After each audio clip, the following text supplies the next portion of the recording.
All right, welcome to another episode of the Block. I just gotta let our listeners know I'm beaming in live from Maui, so I'm up country, and so one of the things you will hear in the background is a rooster or two. That's okay. That's how we do it. This is that RSG platform. This is how we get down, and this is how we live. So we're gonna bring it into it, but you can hear it already. So we're gonna have some fans in the background. This is how we're gonna get down, but I think I got the one mic up here too. I'm just messing up big time. I gotta get to the block here. Let me get the right. But if you want to check out one mic, go over to RSG. Go to Real Sports Guys. We got a great end of the year, 2021 year in review. My man Darnell, I, myself, and Carl Hampton. We did our thing. It's a great one. You got to go check it out. These guys, they held me up. They held me up. Darnell and Carl held me up on that show. They made it happen. But this is the block. This is where Darnell and I get to kind of, like on the block, you stand in the corner. People just want to know what's going on, what's happening around there. That's what we do. We just on the block, just giving you the news that we hear and the stuff we hear from the streets. That's kind of got us tickling and stuff. So how you doing, Darnell? Man, I'm great. Good as always.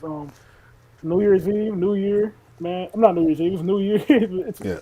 New Year's Day. I mean, we just had a couple of games yesterday, and neither of them were very close. But we're gonna get into that. We'll And get into that. yeah, Yes, yes. Happy New Year, everybody. Welcome to 2022.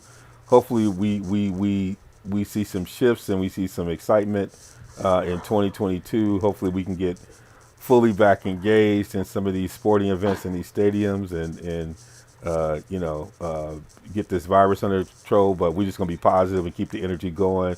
It's still in the midst of all this. It's still some great sports, and we're gonna kick off 2022 with some energy here and have a good time.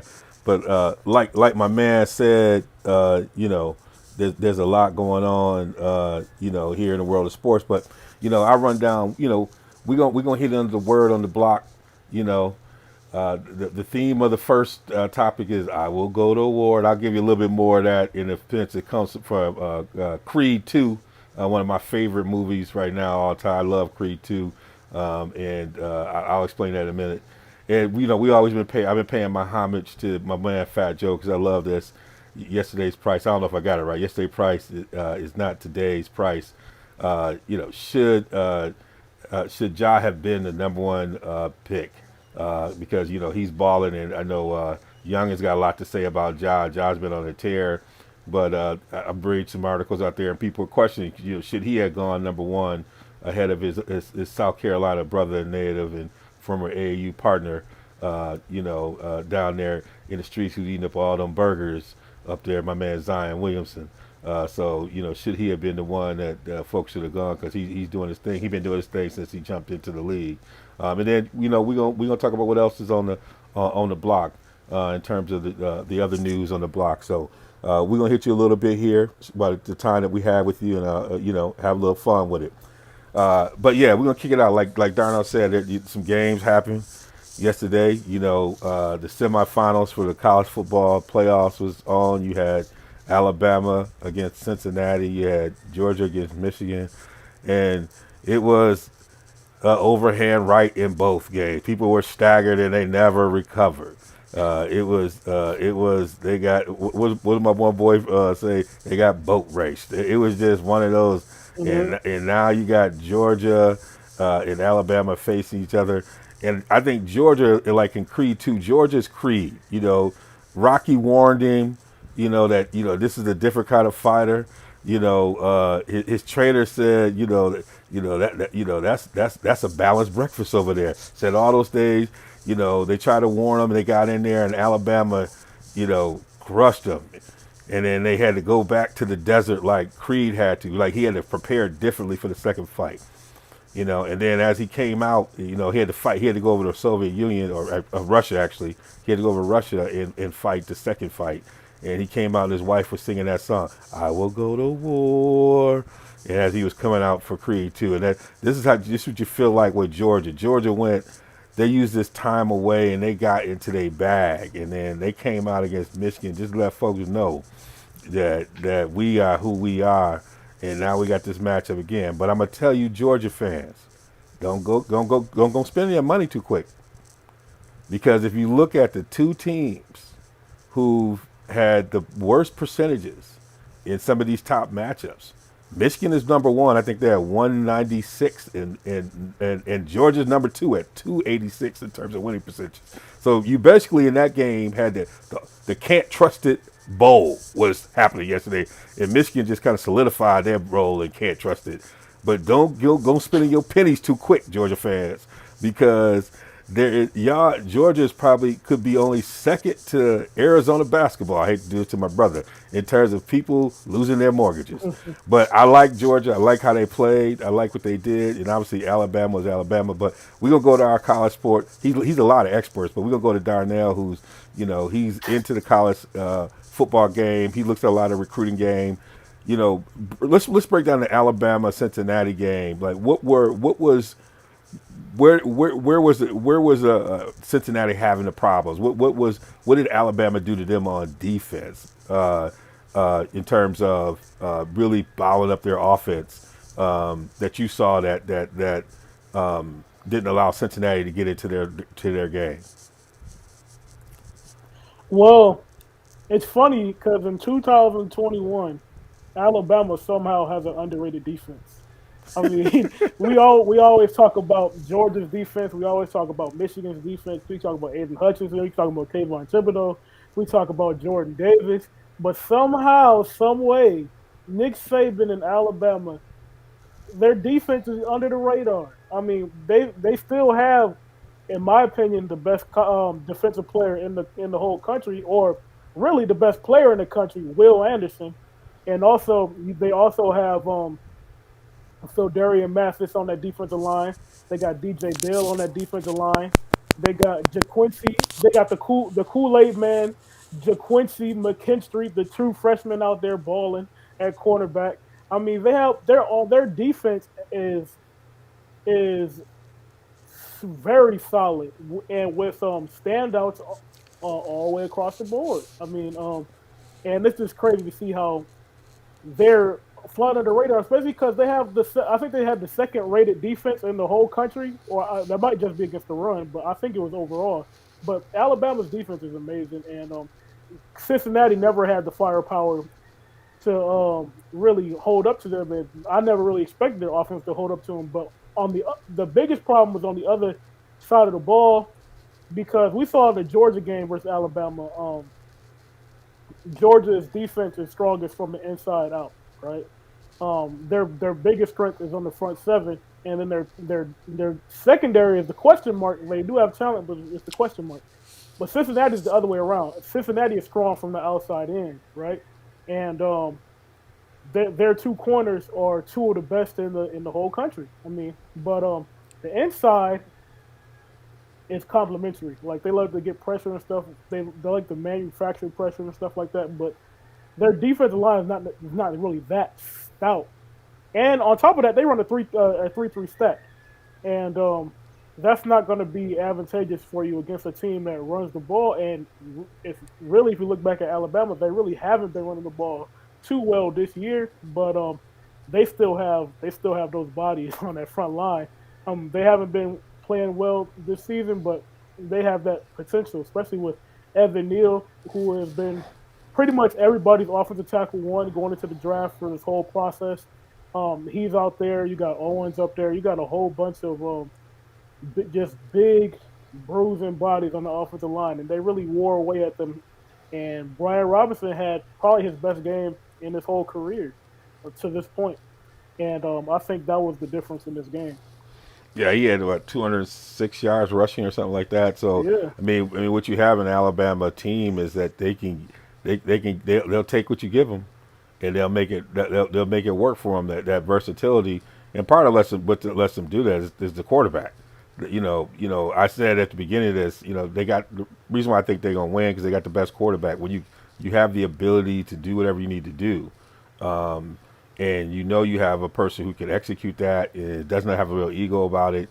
Um, that's going to be the advantage. And I felt like once Bama got in, Bryce is just I mean just his IQ, but he can do everything you need him to do. And even in that game, he made some great throws, even with the running game. So he kept you honest. They challenged some time down the field with it, so they still had that. But then they had that running game going, and so it still felt like it was balanced, even though he had like 206 yards rushing. It wasn't like they just abandoned the pass altogether. You had to pay attention to it. And Cincinnati fans have nothing to be ashamed of. I mean, I think they had a great season. It's one of those things when you get into that environment. It's kind of like you and I talk a lot about boxing. What happens with a lot of people who are on the come up. They might be on pay-per-views. They might be the co-pay-per-view event eventually. But it's different when you gotta hold the entire event. It's different when you the focal point of the event. It's a different kind of environment in terms of how you handle it when you're the focal point of it. And Alabama's like Canelo. They like Mayweather. They go these things all the time. They don't get it's just they just know how to handle it. It's just routine. It's a business trip.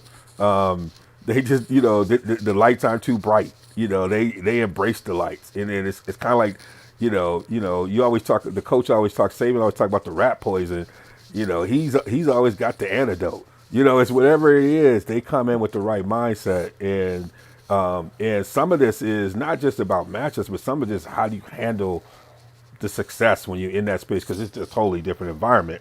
And I think when you look at the Georgia game, Georgia, had an excellent game plan in it, but they came in with they handled it right. I mean, you could tell they did everything. One of the things I learned from spending time around Brett Bielema when he was at Wisconsin is one of that time period in between the end of your last game and the bowl game is such a precious time. It's an opportunity for you in some ways to really go back and self-scout. It's an opportunity for you to do some things that you normally. It's all about the first couple of first week sometimes is an opportunity for them to work with all their young players and build up. It's almost like you get an early jump on spring ball.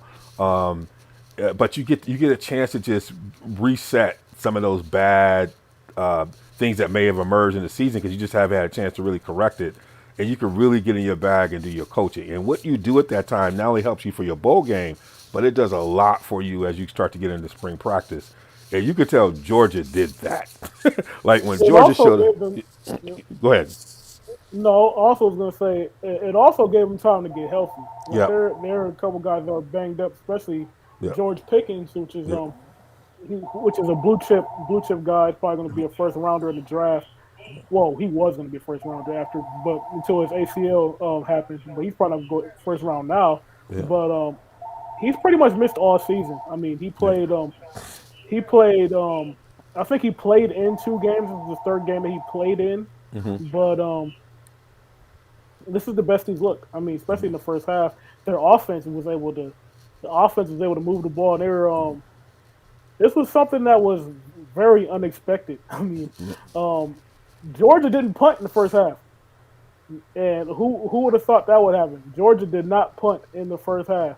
They scored 27 points in the first half against Michigan, and I think I texted you after the second touchdown. I was like, oh, Michigan gotta respond here because it could go this could go left. This could go left really quickly, and that's really what happened. Yeah, but I also think it was like Michigan came in thinking it was going to be, one of those UFC fights. We going to meet in the middle of the ring and swing, and Georgia came in. Like Sugar Ray against Marvin Hagler. We gonna use our finesse. We gonna do it. Like I don't think they. I mean, they use bubble screens, and to me, the difference of the game was on first down. Like Georgia consistently was in second and short, which put Michigan at a really important. Where on the other side, Michigan's could not approach they're offensively. They say, okay, we gonna go right at you. The stubbornness versus doing probably what the Georgia offense should have done. Let's get into second and short. Let's make this game a game that you have to think about. They were constantly playing behind the chains with it. But I love Georgia's offensive game plan. I mean, those bubble screens are really an extension of the run. The running backs catching out the backfield, using them, when they threw the Corum, he dropped every pass. He was like, those guys, you know what I'm saying?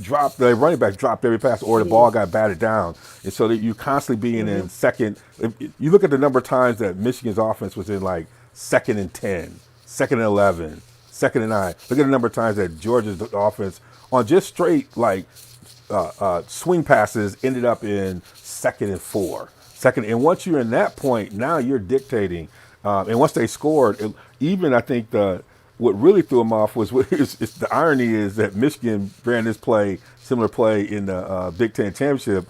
You know, when they had the pass by the running back, for the touchdown. I was like, they got hit with their own play. They got hit the week before. Like that totally threw them off. And so I love their offensive game plan with that because they're like, we're not gonna mess with y'all up there. Like we're gonna get the body blows, and then later in the game we're gonna start running downhill.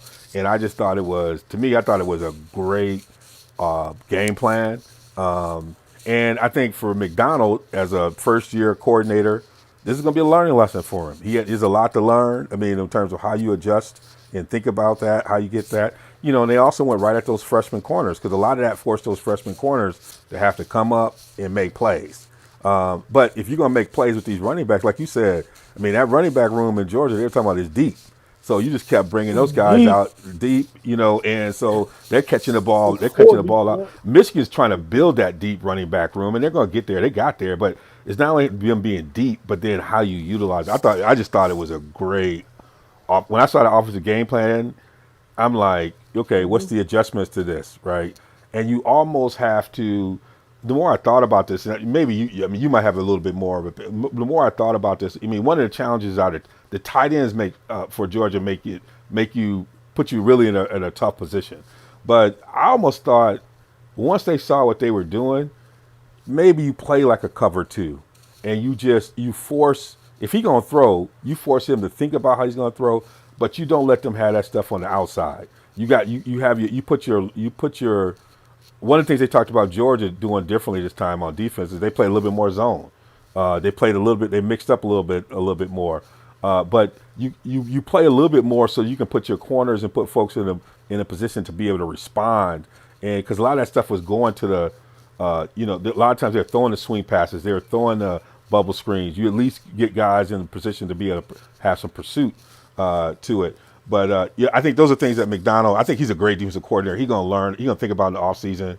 Those guys gonna get better to be in that moment. But I thought Georgia had a great offensive game plan. I mean, if you think about it, that's the way to attack it. And then Michigan's offense is not able to Yeah. play from behind. Right. And Yeah, how special was it for a guy in James Cook to have that kind of performance like his playing in his brother. hometown in his home Yes, arena? Yeah. yes. And his brother Dalvin had a bit of a game like that against Michigan. But that kid, you can tell, I guess father passed away, year anniversary Last for year, it last year. right before the Cincinnati game, and Wow, he couldn't make man, the trip. he could. Those are the stories you hope for, right, man? That Mm-hmm. you could see emotionally for him how much it meant in having people trust and stuff like that. The one thing about it, we were going back and forth, in chat. Me and Hammer were going back and forth all the time about it. But for me, I just love stories like that, because that's what this is all about. Mm-hmm. And you could tell his teammates were there for him and supporting. And it's always good that to see that type of success. Even in high school, he didn't get a chance to play there because his team never made it that far. So to be able to do that in front of his home crowd, you're right. That's one. And this is what I learned. The moment that I loved most about this, because I'm a big fan of it, and I'll get on Georgia and everything else, but I love Kirby Smart.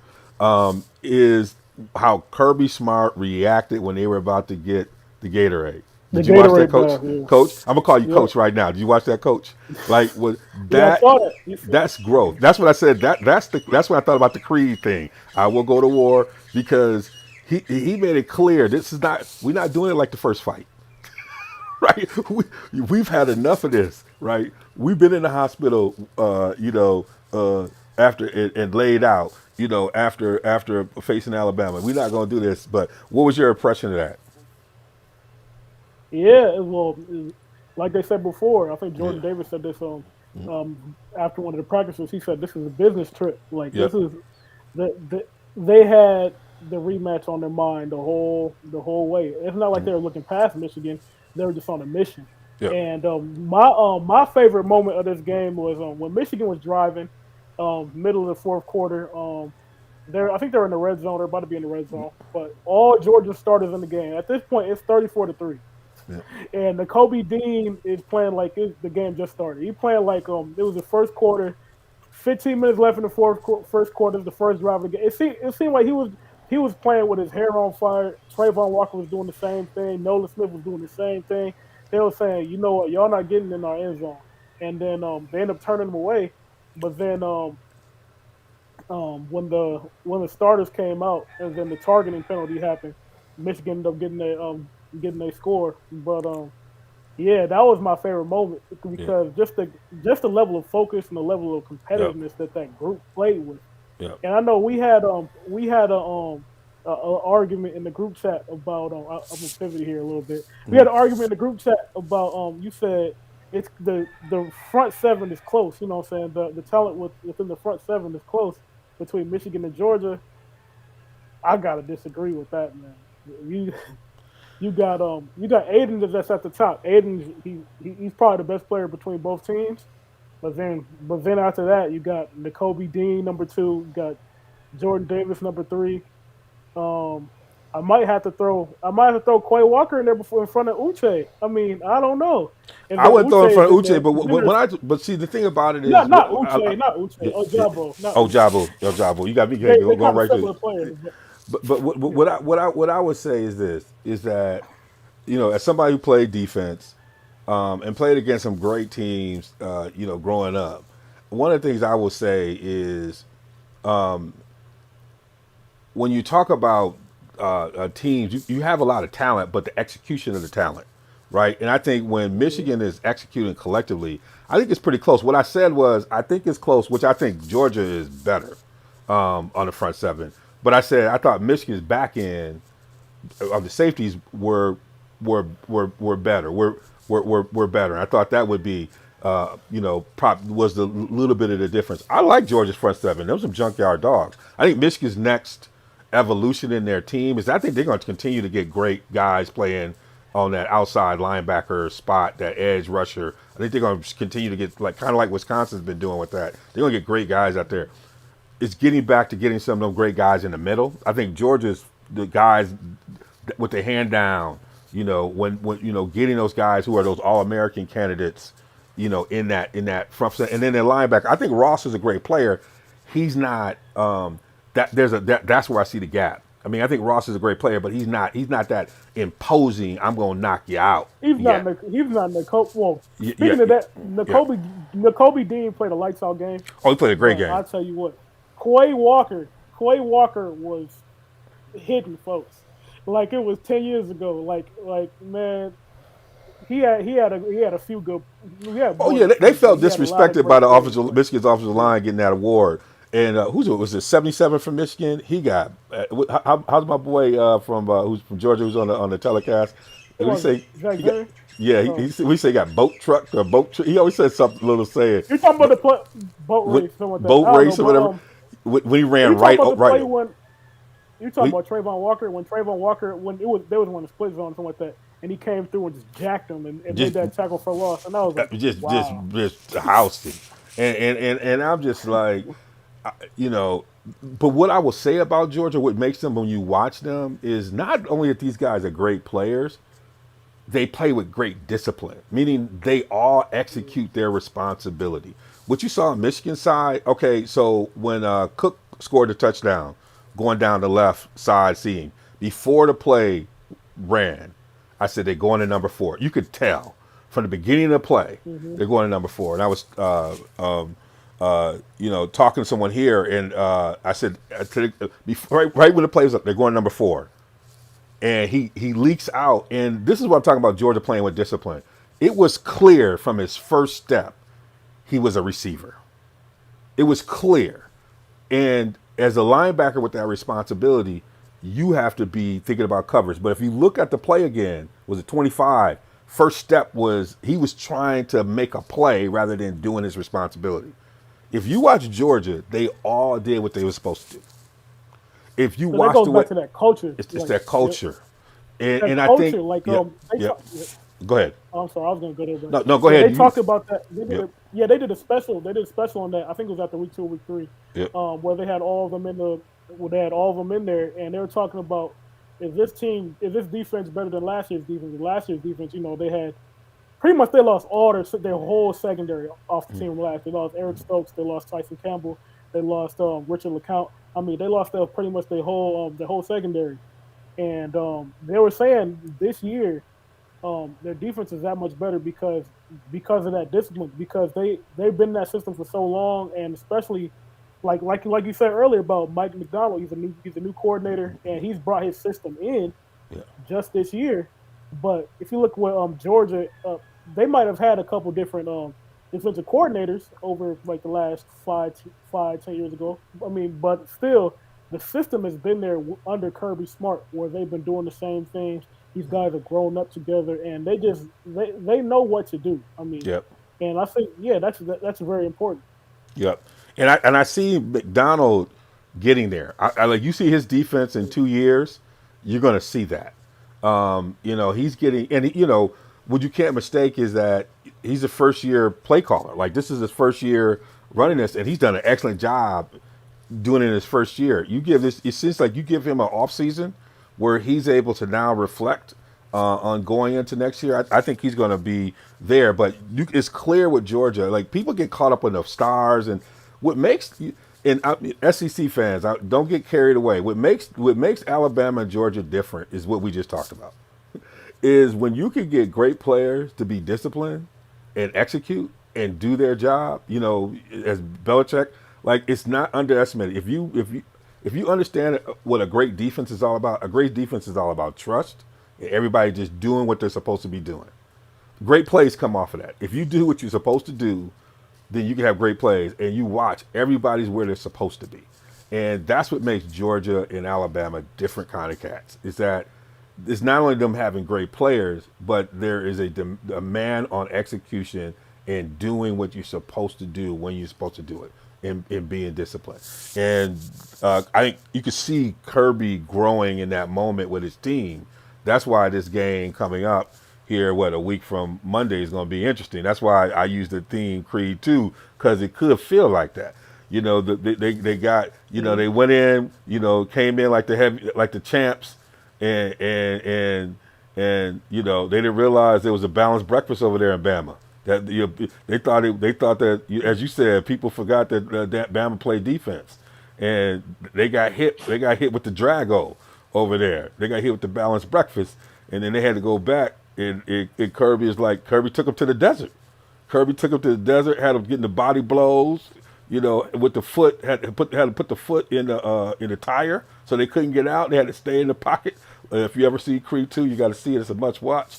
And now he got coming out of this. And so as you look at that championship game, and think about, what the keys are, after watching both these teams play yesterday, what are your thoughts on the championship game? Well, I think it's going to be a great game, but it'll be interesting without Mechie to see what things Georgia's defense can do against Jamison Williams, because they'll have more resources to put that way in that direction. But I think at the end of the day, Alabama has the advantage because they have Bryce Young. Bryce Young's the best quarterback, like you said, best quarterback in the country, and he's just dynamic. And I think, I definitely trust him more in the clutch moments than I do Stetson Bennett, even though Stetson Bennett played very well in that first half against Michigan. But yeah, I'd put my money on Alabama. Bama's gonna do to Stetson Bennett what I thought Michigan should have adjusted and done. They're gonna make him, if you're gonna try and play this deep, we're gonna make you play quarterback. Like, we're not gonna give you these easy throws. And the other thing Bama's gonna do, which is really important, that I think Georgia does really well, Georgia showed you that, is they tackle well. They're gonna tackle well. So you're gonna get that stuff, but you're not gonna get a lot of yards after the catch. So where they was getting on Michigan, that first down play that turned into 2nd and 3, it's going to be 2nd and 7, right? Which is different. That's a big difference. between 2nd and 7 and 2nd and 3, 2nd and 4. Those are two. That's big difference right there, and that little difference is what's going to really see if he now if Bennett can play in that, then it's going to be interesting.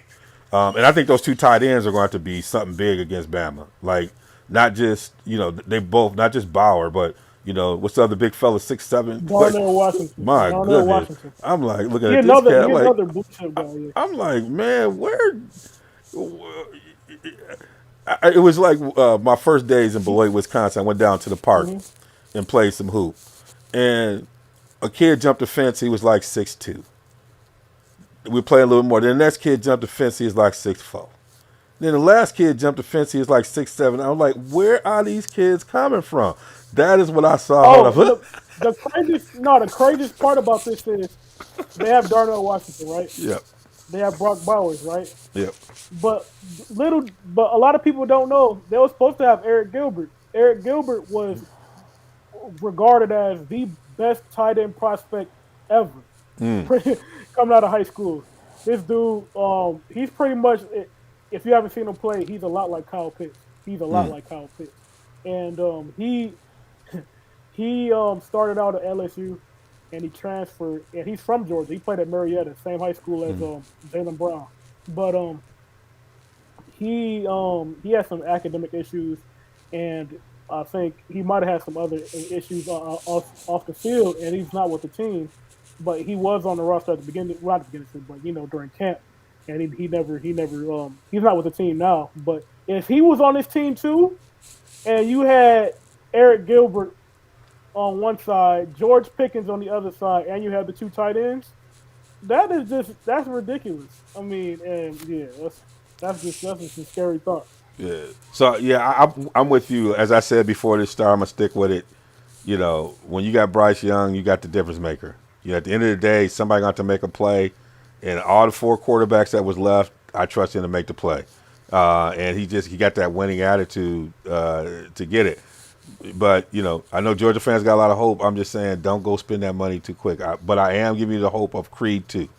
I like And the Creed big, had. yep. Go ahead. hmm No, I'm saying the big question mark is, Alabama's offensive line they've been struggling, but they picked it up as of late. But Yep. can they put that same performance down that they did last time? Right? Because this Georgia team, they're gonna play with their hair on fire. You know what I'm saying? They're gonna be motivated.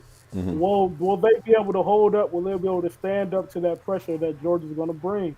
And that's gonna be a big key because Bryce Young he played amazing in the first game, but also he had time to do what he had to do. What happens if he doesn't have that time? I just think he. I mean, who do you trust? Who do you trust to make plays off schedule? You know, Bennett or Bryce Young. I just trust. I think it's going to be a great game.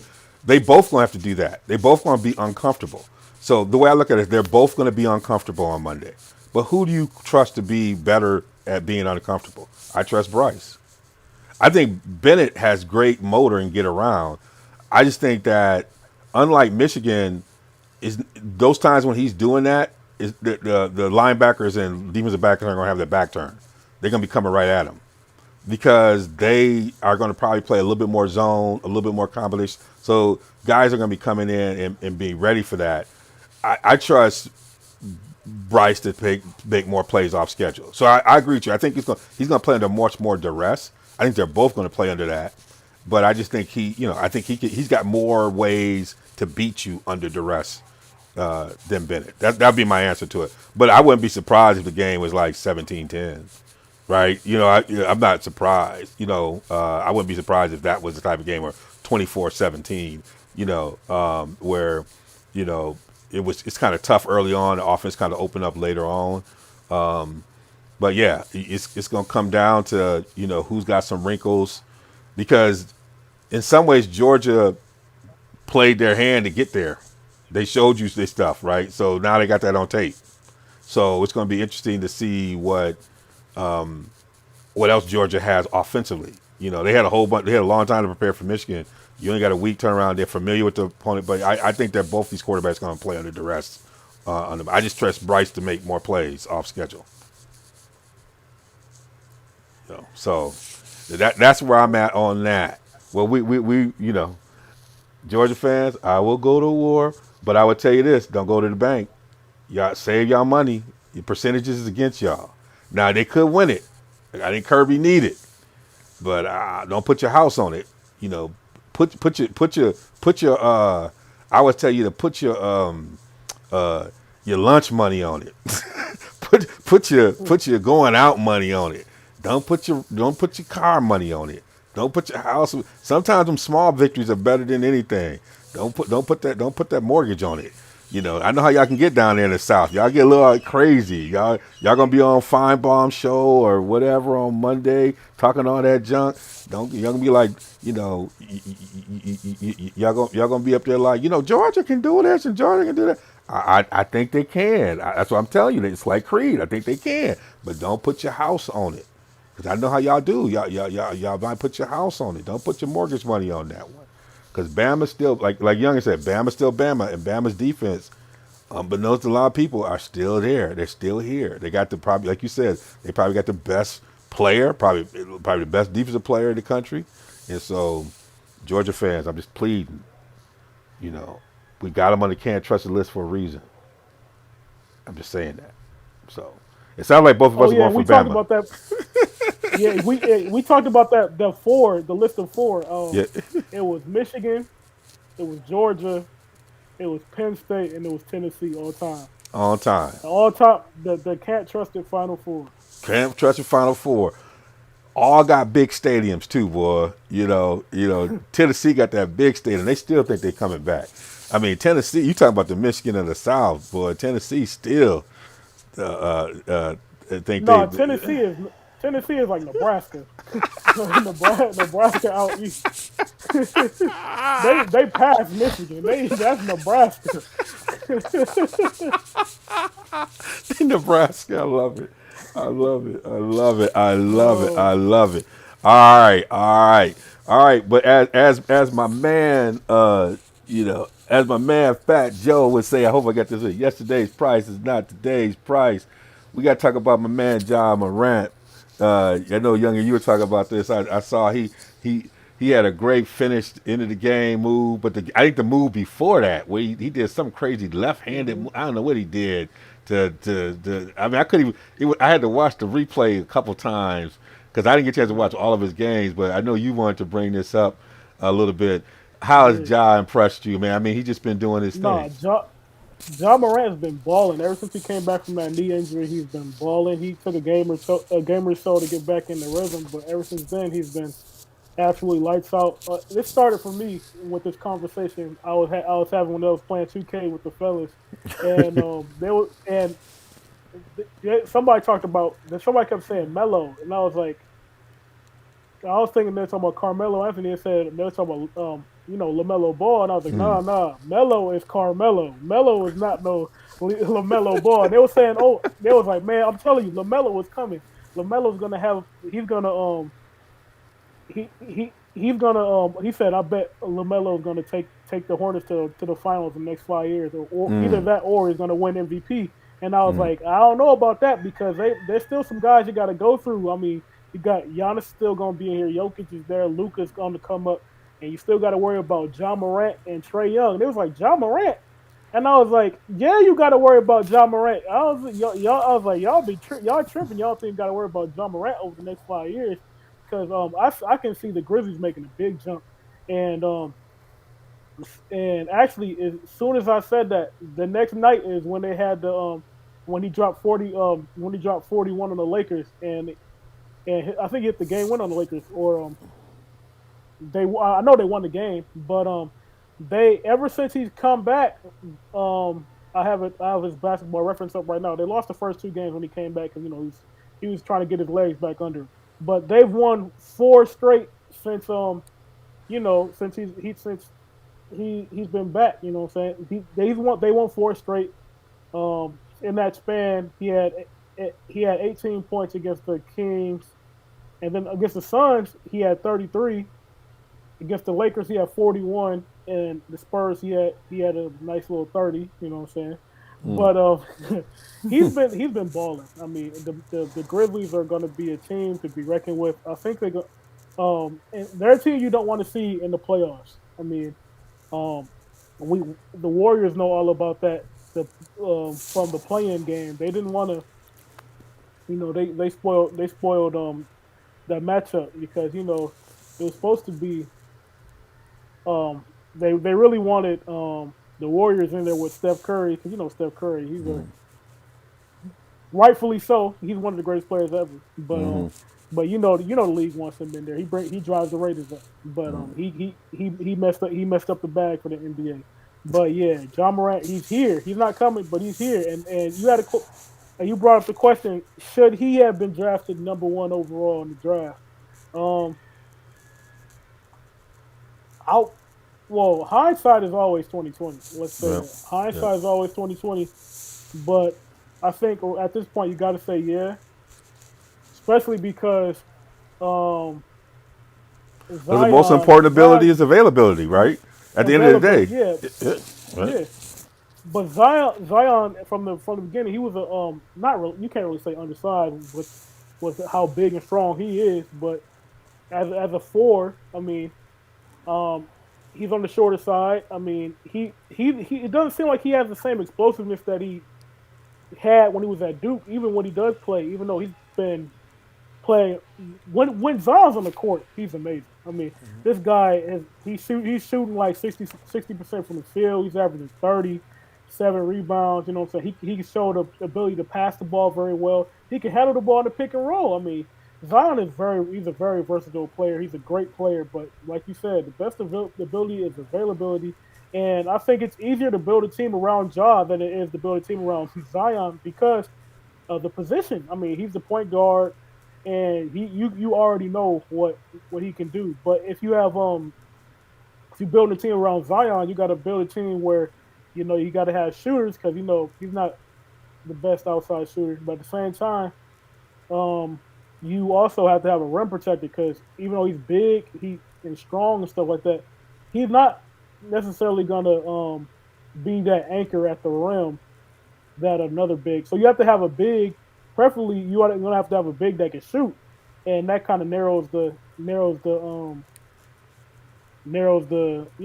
the options that you have when you're building a team. So you got really it's like Miles Turner, guys like AD. Well, AD shooting 18% from three right now, so I don't know about that, but it kind of limits your options. But yeah, I think right now you got to go with Ja Morant.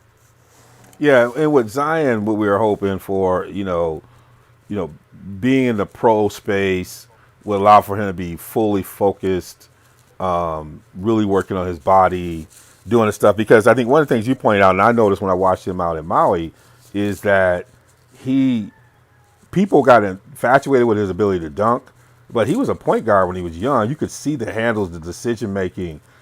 I think his jump shot sometimes was underrated. I think it was something that you knew could improve, but you thought as he got his body together to be able to take the banging, then he could really expand and make his game work. The real Draymond with real offense and explosion, and I'm not going, but really being that point forward.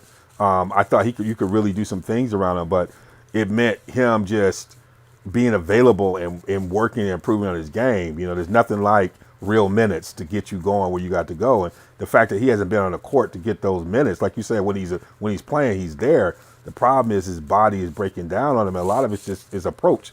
But I thought he would have that business like approach, like we see with Ja. Like Ja has a business like approach. When he got embarrassed in his first playoffs, when they really started to isolate him on defense, he started to take that personal, right? And he said, I got to work on becoming a better defender. Like he was beginning to, as my man Game Changer always talks about in basketball and football, there's self scouting. You got the ability to understand how people, and you could tell Ja, self scouts. He got that dog. He still got that like I got no respect. And I don't know if it's still early in his career because you know me, I'm a big lifelong learner person. So I'm not a person like kind of just nails people down. I'm not Hampton. Now my man Hampton is fixed mindset. For all you those who Carol Dweck's growth mindset, Hammer talking about a fixed mindset. Like he just believes he said whatever you are is what you are. I got more of a growth mindset. I think you can. I think there are ways that you can evolve in who and where you want to be, and I think he can still do that. But Ja is just Ja's been a beast, and he ain't gonna stop anytime soon. I think the only thing gonna get him is if he has an injury that affects him at some point. And he's not just depending on his explosiveness. Like he does some amazing dunking and explosive plays in ways that you saw with people like Iverson, you saw with people like Derrick Rose. But the difference is he's his range and he's got variation in his game that he doesn't have to take the pounding. Like, and he's learning how to use all of that versus just depending on his ability to be athletic and get to the rim and dunk on you. Where that's at a certain point that's going to take a toll on you. He's got so much other variation in his game that he's been developing that he's not taking that kind of pounding. He's just getting at you with whatever you give him. So I agree with you. I like what's going on there. And the other part of the NBA you want to hit on was Embiid and Kevin Durant. What's beef? What's beef up in these streets? Man, what happened with those two? And this is what I love. This is what I talk about. Yep. They having fun with it. They having fun with it though. Yeah, but they having that little exchange at the end of their most recent game. I love it. It was competitive stuff. It's kind of stuff you see at the park. I put that more like at the end of the park kind of stuff, like when somebody get game point on you and you talk, but you're gonna come back tomorrow and compete against each other. It ain't that crazy kind of stuff. But they both that's like what I was gonna say. I think it ain't real beef. It ain't. They laughing too. This ain't no real beef. Ain't nobody looking for nobody at the bus stop. You know what I'm saying? They're not waiting. They're not waiting at the bus. They're waiting outside the locker room for nobody. This is competition right here. Yes. Kevin Durant waved at him. He did that after the last time they played. So Joel Embiid, he was in his bag. He had I think he had 24 at half. Like he was out here, absolutely getting it in. So he had to let him know after the game. I'm here. I'm not going anywhere. I can do as well. Yeah, I'm not. No. And this is a great example of someone doing a 180. Still a fun, affable kind of personality, but knowing when to turn it off. Joel, if you talk about the greatest improvement for him is his mental approach to the game. He's still somebody who enjoys the game, but you can see the growth, the maturity. It's one of the things I always tell a lot of folks is time and place is like one of the most important things you can understand. Is it the time and is it the place?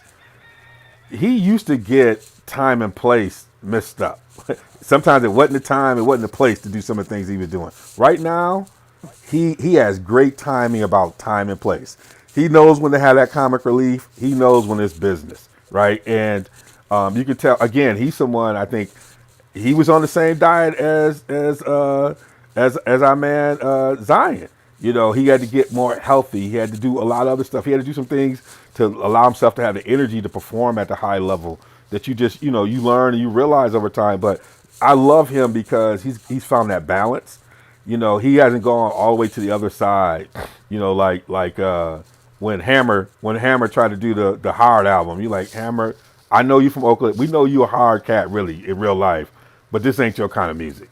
When you got the black hat on and you like, that ain't you, Ham. Now we can find something in between, like show the serious side of Ham because we know you serious. But when you went all the way over there, like, even though if people know they can't walk up on you, anybody who knows Hammer knows that you ain't just gonna be able to walk up on it. That wasn't you. So he found a balance, which I love about. That's why he's so fun to watch right now. And KD's, the one thing about KD's willing to entertain. KD will play basketball anywhere. KD is all about that competition on the court. KD would come at you just like he probably would leave the arena and go to a basketball court and have that same type of exchange. So you got two really good guys on that. They got Kyrie coming back. I just don't know if this part-time Kyrie thing gonna work. Now I think Kyrie has got some openings because a couple of guys who were not vaccinated have decided to get vaccinated. So there's some groundwork being laid. But what are you hearing about that? What do you think about as you think about Brooklyn going forward? Do you see? I'm trying to figure. I got Kyrie on my fantasy team. I just don't know how this is going to work, man. Well, I don't think Kyrie on the fantasy team is a wise choice. But, I know, man. I was trying to go for a shot right there. It's one of them things where you just try to go for a flyer, and if you hit, you gonna hit. But I'm gonna look for some type of trade. At least he's active. Somebody go. One of the top teams might take him because they could use a part time player. You know, Yeah. yeah. But what do you Yeah, think is gonna happen there? but it depends on what's Kyrie in the lineup. This team's gonna be great. I mean, this team we've already seen the type of chemistry that Kevin Durant and Kyrie have together on the court. I mean, they just work off each other so well. Both these guys are isolation scorers, but at the same time, what is very underrated about them is their willingness to share the ball with each other, and especially Kevin Durant. Kevin Durant is a very underrated passer out of the high post, Hmm. um, and you have to respect him as well because sometimes he'll look to pass, but it's Kevin Durant, so you got to stay up on him. So it just provides so much space, and it just pushes everybody to their natural roles with Kyrie in there because Kyrie is the natural shooting guard. Hmm. Um, James Harden can be, because James Harden earlier in the season he told Reggie Miller that he was struggling trying to understand when he should facilitate more and when he should try to look to score. And with Kyrie back in the lineup, I mean the roles are defined. So the Hmm. roles are defined. Like you're the facilitator, Kyrie's the scorer, and Kevin Durant is everything. That's the thing. Yeah, he's everything. He got all the roles. But yeah. But the downside is he's a part time player. Hmm. How do you manage him, especially in the playoffs? Like the regular season don't matter. Like for them, they're going to make the playoffs. It's just when they get there, are they all going to be healthy? Are they all going to be available?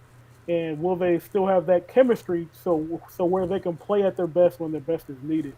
And yeah, So this is my prediction. this the This is my is prediction. that Is that hmm in order for Kyrie to save face, they're gonna do this for about 2 weeks, and then he gonna get his shots. That's my prediction. When you got somebody like that who ego has to be fed, who has to feel like they did it on terms, you got to give him at least a period of being able to say, "I got what I wanted." And my prediction is he'll do this for about a week or two, made his point, and then he gonna go get it. That's my prediction. he might, and hopefully he does. But Because the one thing he can't yeah, do is if but they get knocked out of the playoffs, that's gonna change their relationship. This is kind of cool right now, and they kind of dealing with it. But if this causes them not to go to the finals, then there's gonna be some problems in the locker room. Let them get down uh, 3-1 to Milwaukee. Let them get down to 2-3-1 or whatever to Milwaukee. And the only reason they really was down 3-1 is because Milwaukee was killing them games that Kyrie wasn't playing. This is gonna be a problem. This is all cool until that happens. And Katie's probably said, "But get this out your system. I'm gonna give you about a week or two. We're gonna do this, but after 2 weeks, I expect you to get that vaccine." I'm telling you right now, there's some behind the scenes conversations like that. So we're gonna help you save face, brother. We've all sacrificed, but you got to sacrifice from us because everybody else is sacrificing. He's not sacrificing. And if this costs them in the playoffs, which I think it could, they're not gonna win the championship them playing this way. It's just not gonna happen. So that's yeah. gonna cause some deep, deep problems. And you need And do continuity. they try? Go ahead. And do they try to tank their do they try to tank their seed so they get him for more games? That's a question because if you're the sixth seed or you're the seventh seed, and now all of a sudden um, you're on the road for 4 games instead of at home for three, now you got Kyrie for 4 games instead of three. I don't think they'll do something like that, but But I mean, that's a thought, right? I mean, it's a thought. you Right. got to play it. You got to play a certain way, because if they lose because he can't play all the games, you know how people are, man. How would you be? He's the guy who brought us here. He the one we did all this stuff, and we come to the dinner table and he ain't even at the dinner table. They said, "Where Kyrie out? He out doing it," but he invited us to dinner. Why he not here eating? Well, he said y'all go ahead and eat. He'll be back. Like you know how that is. What would you say? Nah, Yeah, I mean they got a good face going on right now because it's kind of early. But I'm gonna tell you right now, the plan. I bet you the plan is look, we're gonna give you a bit to save his face.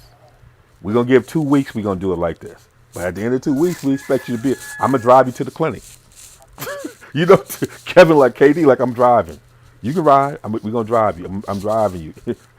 And yeah, KD like I'm driving.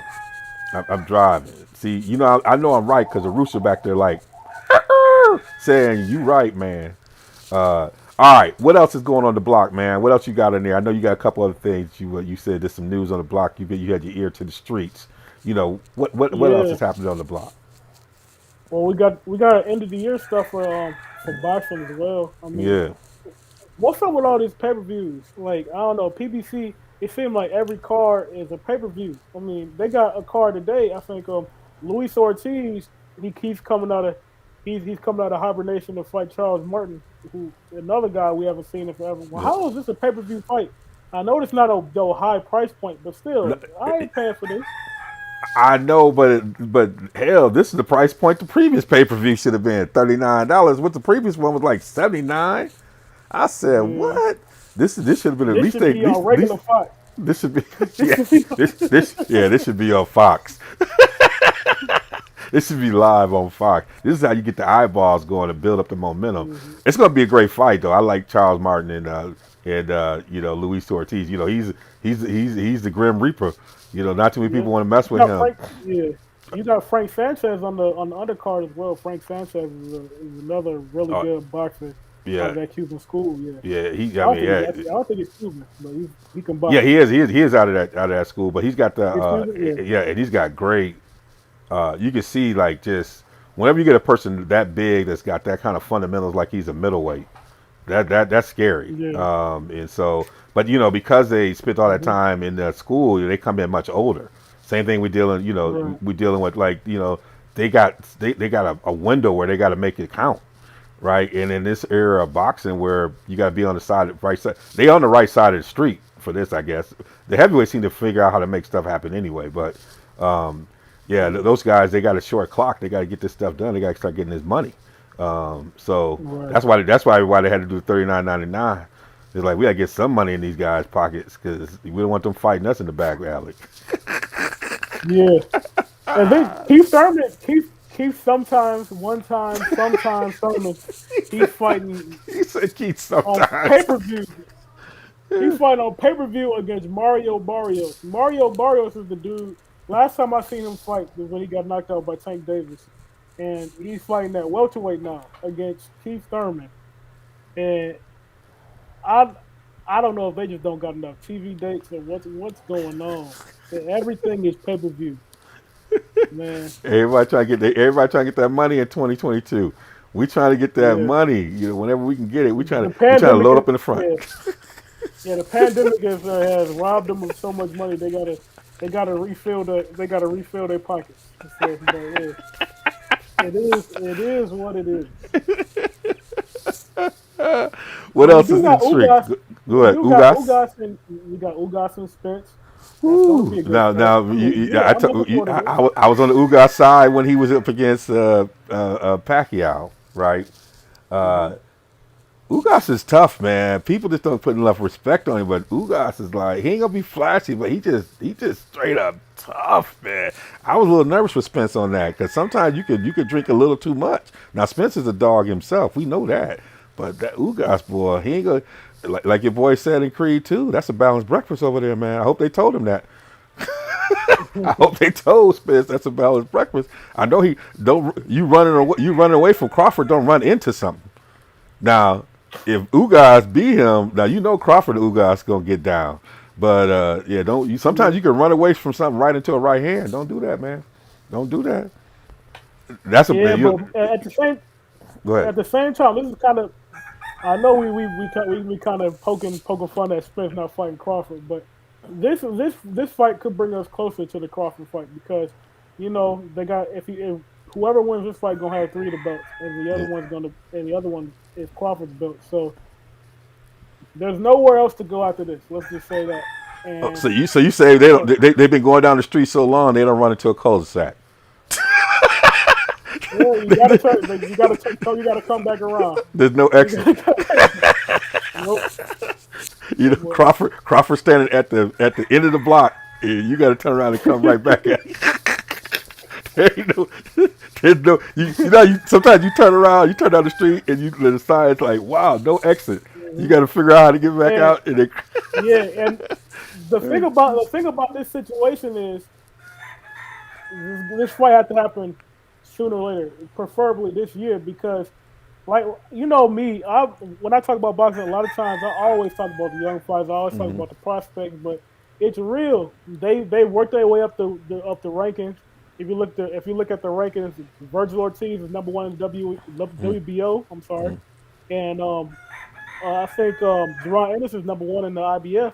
So like, hey, you got to make this fight happen, or are they going to become mandatories?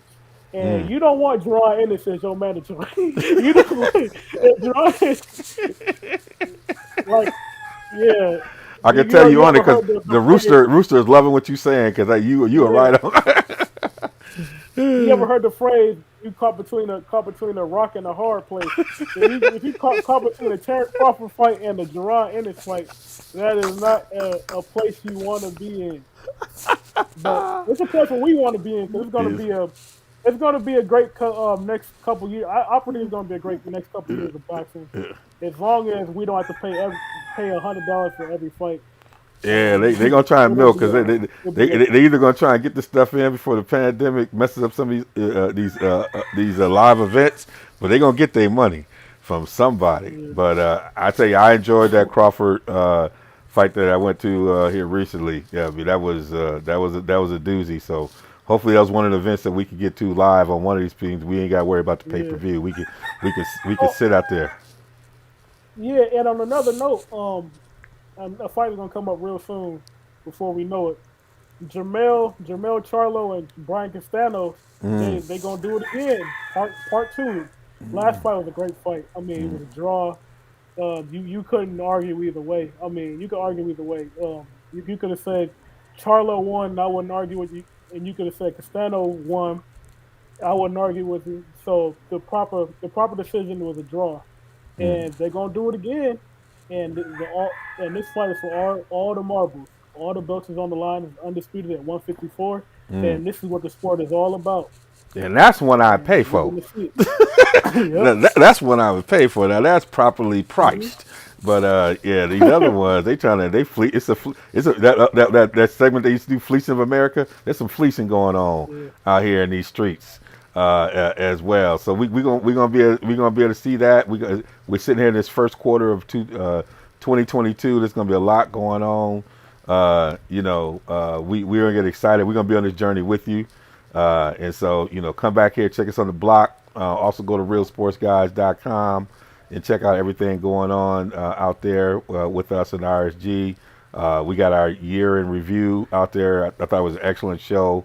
We had our Can't Trust It of the year out there, performance of the year, MVP, coach of the year, team of the year. We had a lot going on with some great conversations going on. And so check that out as well. And you can check out some of the other things that we'll have posted up there. But yeah, we thank you for being on this journey with us. This is Devon Wilson with my man Darnell Kirkland Jr., the youngin'. Until next time, here on the block, y'all. Peace.